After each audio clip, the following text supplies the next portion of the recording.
दोस्तों UP DElEd online admission form 2023 दोस्तों अगर देखा जाए लगातार आप सभी के कमेंट आ रहे थे डीएलएड एडमिशन 2023 के संदर्भ में। जैसा कि आप सभी के बीच में आपकी सभी कमेंटों को मैंने यहाँ लिख रखा है, सिर्फ और सिर्फ आपके बीच में चर्चा का विषय बना हुआ है।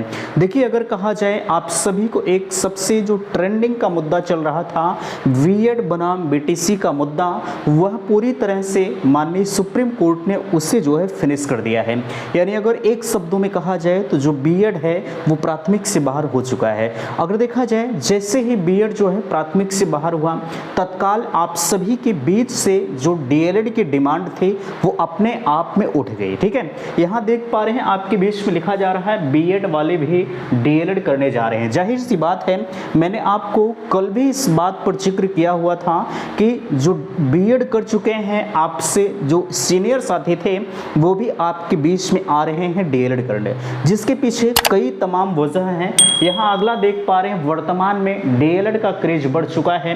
काउंसलिंग के लिए संभावित तिथि व आवश्यक डॉक्यूमेंट्स आपके क्या हो सकते हैं। आप सभी के लगातार कमेंट आ रहे हैं कि भैया क्या फिर से डेट बढ़ेगी, डेट बढ़ेगी तो काउंसलिंग की तिथि भी जो आगे बढ़ जाएगी। लेकिन डेट बढ़ेगी या नहीं बढ़ेगी बिल्कुल चर्चा करेंगे। और जो काउंसलिंग की जो संभावित तिथि आपके बीच में बताई जा रही है वो कौन सी तिथि होगी उस पर भी चर्चा होगी। रैंक कार्ड आपका कब जारी होगा, यहाँ क्या बीएड फिर से प्राथमिक में आ सकता है, ये आप सभी के कमेंट आ रहे हैं। ठीक है, सुबह से जो है 4-5 लोगों का कॉल्स आया कि भैया अब तो जो बीएड है वो तो बाहर हो चुका है, क्या फिर से दोबारा क्या ऐसा हो सकता है कि बीएड फिर से आ जाए। ठीक है, इस पर भी चर्चा होगी। यहाँ अभी तक रिजल्ट नहीं आया, आवेदन कैसे करें, ये सबसे विकट समस्या आपके बीच में बनी हुई है कि बहुत सारे यूनिवर्सिटीज़ हैं जिनके रिजल्ट अभी तक नहीं आए हुए हैं। यहाँ देख पा रहे हैं किस डाइट की मेरिट कितनी जा सकती है, और सबसे बड़ी चीज़ यहाँ देख पा रहे हैं दलालों से सावधान रहें। ठीक है, यह लिखने के पीछे क्या वजह है बिल्कुल इस पर चर्चा करेंगे। सबसे पहले यहाँ देख पा रहे हैं लिखा जा रहा है सुप्रीम कोर्ट के फैसले का होगा पूरे देश में लागू, और यहाँ फैसले का हो रहा विरोध। जाहिर सी बात है जो माननीय सुप्रीम कोर्ट ने बीएड के विपक्ष में अपना फैसला सुनाया है, यानी बीएड को जो बाहर किया है वह हालांकि देखा जाए तो सभी स्टेट यानी पूरे आपके ऑल इंडिया पर यह लागू होगा। ठीक है, लेकिन यहीं पर कुछ ऐसे, जैसे हम खासतौर बिहार की बात करें तो बिहार में पहले ऐसा था कि जब आपके बीच में नई शिक्षक भर्ती का विज्ञापन जारी किया गया तो उसमें नई शिक्षक भर्ती के लिए कोई भी शर्त नहीं रखा गया। ठीक है, तो ऐसे में वर्तमान समय में हालांकि देखा जाए केबीएस से बाहर हो चुका है, एमपी शिक्षक भर्ती से बाहर हो चुका है बीएड, और सिर्फ बिहार में इनके लिए सबसे बड़ी अपडेट है कि ये बिहार में एक भर्ती के लिए, यानी जो वर्तमान में 80,000 के आसपास में प्रोसेस में चल रही है, उसमें जो है बीएड बना रहेगा। लेकिन कल जो एनसीटीई की बैठक हुई थी सिर्फ और सिर्फ इसी मुद्दे पर हुई थी कि भैया जो बिहार में बीएड का मामला है, जो बीएड पार्टिसिपेट कर रहा है, क्या अगर बीएड पार्टिसिपेट करेगा तो हर देश में यही होना चाहिए, सॉरी जो है हर स्टेट में यही होना चाहिए। लेकिन बिहार में कुछ ऐसा था कि जब ऑनलाइन आवेदन आपके लिए गए तो वहां पर कोई शर्त नहीं रखा गया, लेकिन और जगहों पर यह शर्त रखा गया कि माननीय सुप्रीम कोर्ट फैसले के अधीन होगा, अगर फैसला आपके विपक्ष में आता है तो आपको बाहर जाना पड़ेगा। ठीक है, इस वजह से मामला यही फंसा हुआ है। अब देखना यह है, लगातार आपके कमेंट आ रहे हैं बिहार जो है जो यूपी से बिहार में अप्लाई किए हुए हैं वो कह रहे हैं कि भैया अब तो, हालांकि अगर देखा जाए आपने सीटेट के तौर पर वहां पर अप्लाई किया था, लेकिन सीबीएसई ने आपकी जो सीटेट का सर्टिफिकेट था प्राइमरी लेवल का उसे जो है डिसमिस कर दिया है, यानी जो है अब आप उससे डिजी लॉकर से डाउनलोड नहीं कर सकते हैं। ठीक है, ये चीज़ें आपको पता है। वैसे उसमें आज न्यूज़पेपर की कटिंग में भी आपने देखा था कि महज एक रद्दी का टुकड़ा बनकर आपका जो सीटेट का सर्टिफिकेट था वो रह गया। ठीक है, तो जाहिर सी बात है आप किस आधार पर जाएंगे बिहार में, ये सबसे ज्वलंत मुद्दा है। आने वाले 2-3 दिनों में इस पर फैसला हो जाएगा। जो भी होगा, कुछ लोग टिकट उकट की बातें कर रहे थे वो यार छोड़िए।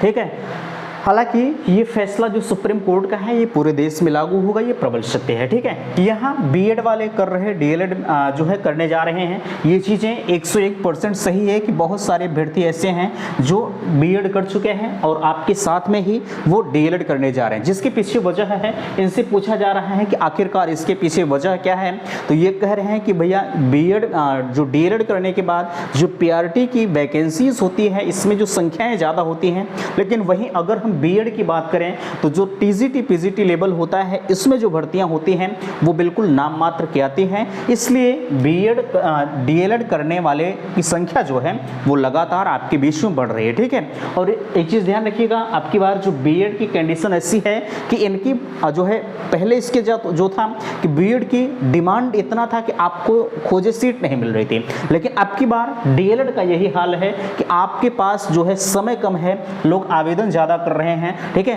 तो कहीं ना कहीं बीएड का क्रेज अब डीएलएड की अपेक्षा घट चुका है। ठीक है, यहाँ देख पा रहे हैं, ये तो आपको पता ही है डीएलएड का क्रेज बढ़ चुका है। यहाँ काउंसलिंग की जो संभावित तिथि आपके बीच में बताई जा रही है वो लगभग 5 सितंबर के आसपास में आपसे कहा जा रहा है। ठीक है, 5 सितंबर के आसपास में आपकी काउंसलिंग प्रक्रिया अगर नहीं प्रारंभ होती है तो आपका रैंक 5 सितंबर के आसपास में जारी कर दिया जाएगा। आपको पता है 24 तारीख तक फाइनल सबमिट आपका होना है।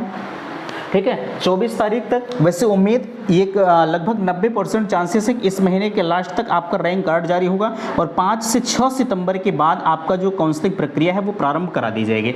अगर एक चीज़ ध्यान रखिएगा, अगर इसी मंथ, ठीक है, यानी अगस्त महीने में अगर रैंक कार्ड आपका लास्ट मंथ तक जारी हो जाता है तो यह मानकर चलिएगा कि आपके अगले मंथ, ठीक है, यानी 5 सितंबर के आसपास में आपकी जो काउंसलिंग प्रक्रिया है वो प्रारंभ कर दी जाएगी। ठीक है, ये चीज़ें आप नोट कर लीजिएगा। अब काउंसलिंग के लिए आवश्यक डॉक्यूमेंट्स क्या होंगे? आवश्यक डॉक्यूमेंट्स के लिए मैं कहना चाहूंगा, आपको पता है आवश्यक डॉक्यूमेंट्स के लिए सर्वप्रथम आपका जो हाई स्कूल, इंटर और ग्रेजुएशन ये तीनों की मार्कशीट होनी चाहिए। हाँ, ये बात हम मानकर चलते हैं कि आपके पास ग्रेजुएशन फाइनल ईयर की मार्कशीट अगर नहीं होगी तो आपने जो नेट वाली प्रति डाउनलोड की है उससे आप ले जाकर एडमिशन करवा सकते हैं, कोई समस्या नहीं होगी, बट आपको बाद में वो देना पड़ेगा। ठीक है, इस चीज़ को आप नोट कर लीजिएगा। ठीक, और भी आपके पास 2-3 पासपोर्ट साइज फोटो आप बनवा लीजिएगा।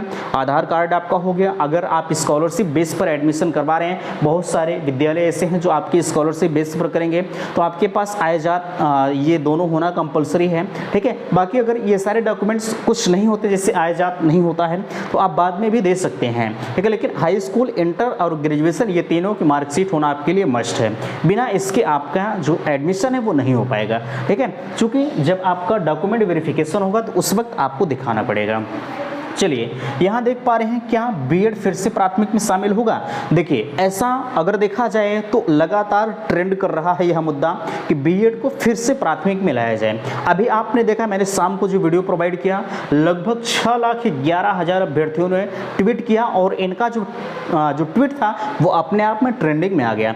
और अगर यही कंडीशंस रहा तो आने वाले समय में कुछ भी हो सकता है। ठीक है, नया रूल्स रेगुलेशन, जैसे अभी हमने शाम को बताया कि एक नया अध्यादेश एनसीटी की तरफ से जो है ये रिव्यू पिटीशन लिया जा रहा है कि माननीय सुप्रीम कोर्ट का जो फैसला इन्होंने बीएड के विपक्ष में सुनाया है, ठीक है, उस पर फिर से विचार करें। फिर से विचार करने के बाद नया अध्यादेश लाएं, लेकिन अभी इतने जल्द में ये चीज़ें संभव नहीं है। ठीक है, इस चीज़ को नोट कर लीजिएगा। मैंने आपसे कहा कि इतने जल्द ये चीज़ें संभव नहीं है। हालांकि लोग अभी तक ट्विटर पर जो है आक्रमण कर रहे थे, लेकिन वर्तमान समय में हम बात करें, जगह जगह पर, पूरे देश की मैं बात कर रहा हूँ, कहीं कहीं पर धरना प्रदर्शन भी किया जा रहा है कि आखिरकार बीएड के इस महज 5 मिनट के फैसले ने पूरी लाइफ को बर्बाद कर दिया। ठीक है, लोग, हम बात करें आपसे, लोग आपके बीच से ही जो है लगातार 4 से 5 वर्षों में पीआरटी की तैयारी कर रहे थे, लेकिन 5 मिनट का वक्त ऐसा उनके लिए खतरनाक आया कि बीएड वो बाहर कर दिए। तो जाहिर सी बात है यार, कहीं ना कहीं झटका तो लगा ही है।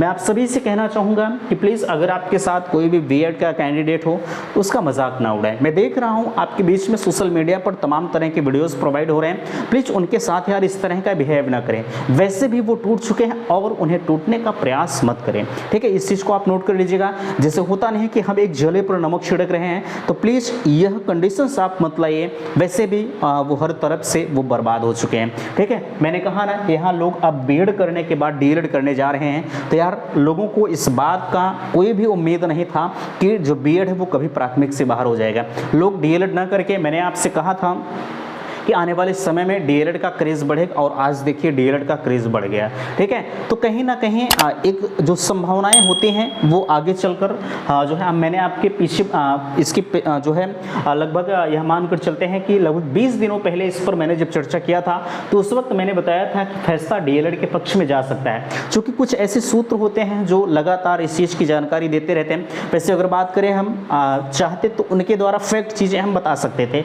या सुना सकते थे, लेकिन ऐसा नहीं है पहले से किसी चीज़ की भविष्यवाणी करना। वैसे जो चीज़ आपके सम्मुख देखी जाए उस पर बिलीव ज़्यादा होता है।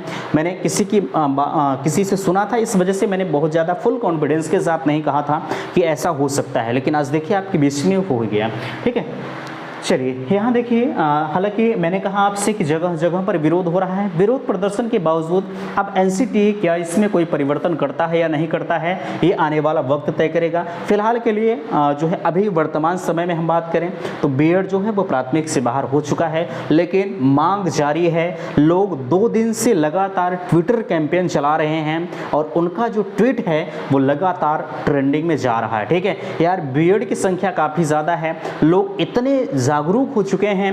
मैंने कहा ना, यह प्रयागराज से लगातार लोग शाम को एकत्र होकर इस बात पर चर्चा कर रहे हैं कि आगे हमें क्या करना चाहिए। ठीक है, वैसे बड़े बड़े जो चैनल हैं, मैंने आपको सुबह वीडियो प्रोवाइड किया, ये बड़े बड़े चैनल हैं जो बीएड के जो परिप्रेक्ष्य में नहीं आ रहे हैं। हालांकि अब ये देखने वाली बात है, लोग उनसे संपर्क भी कर रहे हैं कि भैया आप हमारा सहयोग करिए। अब देखना ये है कि कौन कौन करता है, कैसा होता है, आने वाला वक्त आप सभी के लिए सब कुछ इस चैनल के माध्यम से बताया जाएगा। ठीक है, चलिए यहाँ अभी तक जिनका रिजल्ट नहीं आया वे आवेदन कैसे करेंगे। देखिए मैंने कहा आपसे लगभग आप जो है वेट कर लीजिएगा, 21 तारीख तक अंतिम तिथि है। आप जो है 17 तारीख तक वेट कर लीजिएगा, जो है 17-18 तारीख तक। उसके बाद आप गेस करके मार्किंग कर दीजिए। ठीक है, आप वैसे भी बाहर हो चुके हैं, है ना, रिजल्ट नहीं आया, आप वैसे भी बाहर हैं, लेकिन अगर आप एक गेस करके मार्किंग कर देते हैं तो चांसेस बढ़ जाते हैं, आपके एडमिशन हो जाएंगे। लेकिन आप गेस करके मार्किंग कैसे करेंगे? मैं मानता हूँ कि आप अपने फॉर्म में जो है 1000 जो है 20 नंबर आपने फिल कर दिया।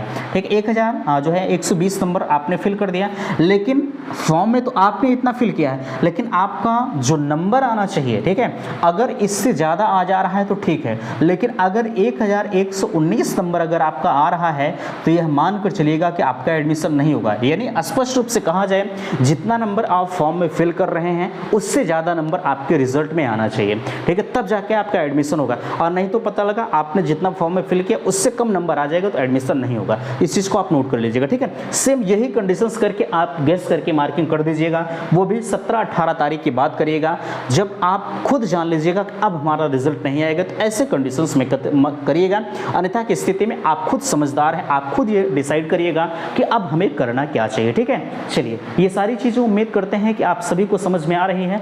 अब यहाँ जो आप पूछ रहे थे कि किस डाइट में कितने मेरिट जाएंगे, देखिए डाइट के मेरिट जानने के लिए जो है इस पर सर्च अभियान जारी है, हम भी जो है सर्च में लगे हुए हैं। वैसे जो बात अगर हम करें, जो थोड़ा सा शिक्षा के क्षेत्र में अग्रणी क्षेत्र है, जैसे आपका प्रयागराज यहीं हो गया, और उसके बाद जो है बनारस हो गया, लखनऊ हो गया, ऐसी ऐसी जगहों पर जो इनकी मेरिट जाती है वो थोड़ी सी हाई जाती है। लोग प्रेफर ज़्यादा करते हैं, जैसे इलाहाबाद की हम बात करें तो पहले वे काउंसलिंग में भर जाता है। ठीक है, तो यहाँ को लोग प्रेफर ज़्यादा करते हैं, इस वजह से इनकी मेरिट हाई जाती है। और लोग बहराइच वगैरह के भी पूछ रहे हैं कि बहराइच की कितनी मेरिट जाती है, तो हालाँकि आप जो है अगले वीडियो के लिए बने रहिएगा, इस पर हम चर्चा जरूर करेंगे कि आपकी मेरिट कितनी रह सकती है। मैंने कहा यार आपसे कि लगभग 240 के आसपास में अगर मेरिट बन रही है, 235-40 के आसपास में, तो आप किसी भी डाइट में एडमिशन ले सकते हैं, कोई दिक्कत आपको नहीं होगी। ठीक है, परेशान मत होइएगा, आप चाहे जहां लेना चाहेंगे हर डाइट आपके लिए उपलब्ध रहेगा।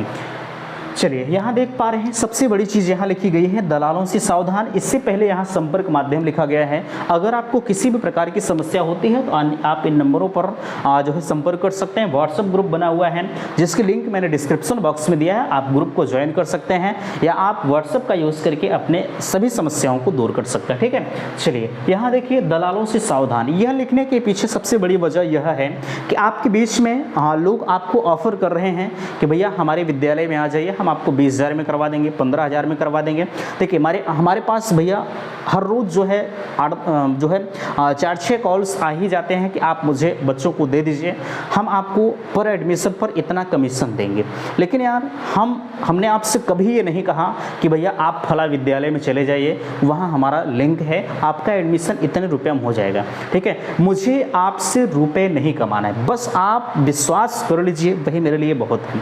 ठीक है, मैंने आपसे कहा है कि आपको जिस विद्यालय में जाना है सबसे पहले आप उसके बैकग्राउंड को चेक करिएगा, आप पैसे पर मत जाइएगा। जैसे अगर वो कह रहे हैं कि मैं 20,000 में कर दूंगा तो आप कर लीजिए, लेकिन मैंने कहा आपसे किसी भी प्राइवेट कॉलेज की जो फीस होती है वो 41,000 रुपये होती है। 41,000 रुपये कॉलेज वाले भरेंगे, आपसे 20,000 रुपये भले लेंगे, लेकिन कॉलेजवा वाले 41,000 रुपया वो आपको देंगे। ठीक है, किसको देंगे? PNP को देंगे। फीस उनको पूरा देना है, भले ही आपसे 20,000 लें। अब जरा सा विचार करें, जैसे मैंने कहा आपसे दलालों से सावधान रहें। अब 20,000 रुपये तो आपसे एडमिशन के लिए ले लिए हैं, अब 20,000 रुपये ये अपनी जेब से दे रहे हैं, तो जाहिर सी बात है कि 20,000 रुपये वो कहाँ से एडजस्ट करेंगे। इसीलिए मैं कह रहा हूँ कि आप उसी कॉलेज में विजिट करिएगा जहाँ जिनकी छवि अच्छी खासी हो, फीस के लिए वहाँ समस्याएँ न खड़ी करते हो। नहीं तो होगा क्या कि आप DLED करते रहेंगे और उसी DLED के दौरान पहला सेमेस्टर आपका बीतेगा, दूसरा सेमेस्टर आपका बीतेगा, जैसे ही आप तीसरे सेमेस्टर में प्रवेश करने जाएंगे ना, वहीं आपकी बातें फंस जाएंगी और वहीं आपसे फीस मांगना शुरू कर देंगे कि भैया अब आप फीस लेके आइए, तब आपको हम थर्ड सेमेस्टर में एंटर करेंगे। ठीक है, तो यहीं से आपको ये समस्याएं खड़ी होंगी, या तो आप DLED छोड़ देंगे, अगर भाई पैसे देने की स्थिति में नहीं होंगे तो छोड़ देंगे। ठीक है, और नहीं तो आप ले जाकर उन्हें पैसे दे देंगे। ठीक है, तो ये सारी समस्याएं देखने को मिलती हैं। मैंने आपसे इसीलिए लिखा है कि आप ऐसे दलालों से सावधान रहिएगा।